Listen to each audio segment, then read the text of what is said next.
Hello, people of grace. For our Pastoral Connect today, I want to continue exploring the overcomer statements, or the conqueror statements, or the victor statements that Jesus makes to the seven churches in the book of Revelation. And today we're going to be looking at what Jesus says to the church at Pergamos, or Pergamum. And from that, kind of learn two don'ts and two things to do. And here they are. The church at Pergamos is in that city where Jesus says, I know where you live, where Satan has his throne. When you kind of do the research and try to keep this as brief as possible, the center of the cult of Roman emperor worship in that province of Asia Minor was in Pergamos, and the government officials there were really pressuring the Christians to engage in emperor worship, and this was resulting in some persecution for the Christians. And really, as just kind of a simple application for us today, is that we, as followers of Christ, need to be very aware of how our politics and government can really inject itself into our religious beliefs and really pressure our religious beliefs.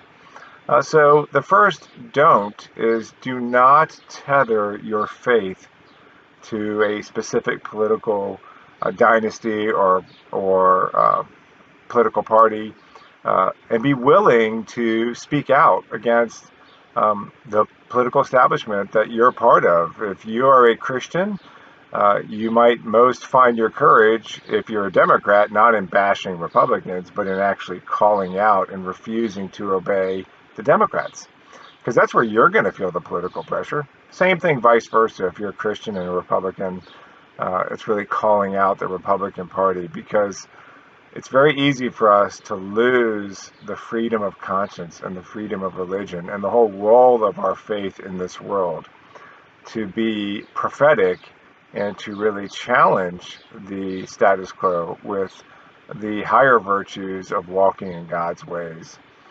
So the first do not tether your faith to your politics. The same beast that might give you political power can then use that power to force you to compromise your faith. Do not tether your faith to your politics. Jesus also says to the church at Pergamos that you tolerate the practice of the Nicolaitans.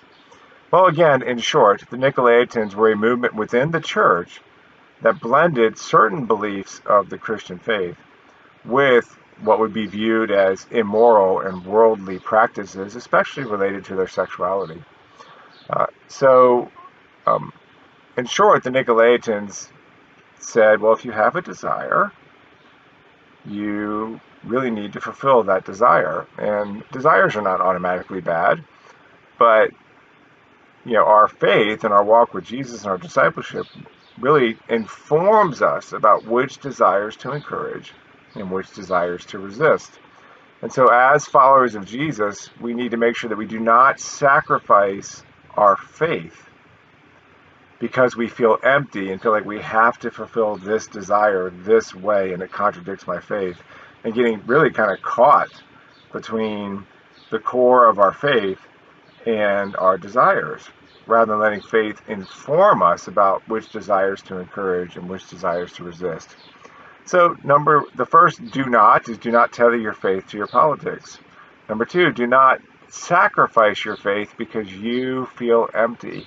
Rather, you can do two things, and these come in directly from Jesus's promises to the overcomers. He says, to the one who overcomes, to the one who believes in me, to my disciple, I will give you of the hidden manna. And of course, we know the story of manna from the Old Testament, where God met Israel's desire for food. They felt hungry, and their need for food. And really, the manna principle is about getting into the present moment and not worrying about tomorrow, but finding contentment and satisfaction from God in the present moment. When we get pulled away from the present moment, either because of regrets from the past or anxieties and concerns about the future, then we feel like the manna that God is giving us right now is insufficient. And that's actually because we're spending some of that energy, that mana, on the past or the future, leaving us inadequate for today.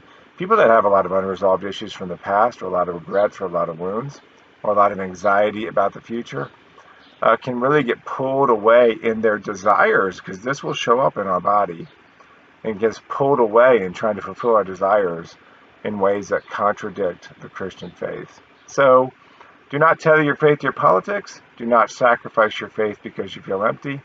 Do trust God to meet your truest needs in healthy ways in the present moment. Get into the present moment. And that speaks to those practices of Nicolaitans and unhealthy ways of satisfying our desires or pacifying our regrets or anxieties. Trust God for the hidden manna in the present moment. And then he says, and I will give you a white stone. Well, white stone could mean a couple different things in that world, but most of all, it was a stone of citizenship. And it represented citizenship in the city of God. So do keep your core sense of your identity, your citizenship, rooted in heaven, and take some time to contemplate the fact that if you know Christ, in some sense, the core of who you are is already a citizen and seated with him in the heavenly realm. So keep your heavenly identity, your true self, your heavenly citizenship in mind. As you walk through this world, do not tether your faith to your politics. Do not sacrifice your faith because you feel empty and then fulfill those desires in unhealthy ways. Do trust God to meet your deepest desires in the present moment. Get in the present moment. That's the hidden manna. And do keep your true self, your heavenly citizenship, your spiritual identity in mind. When we do those things, we can take this promise of being an overcomer and be more consistently overcoming in our daily walk. And that's encouraging. Have a blessed day.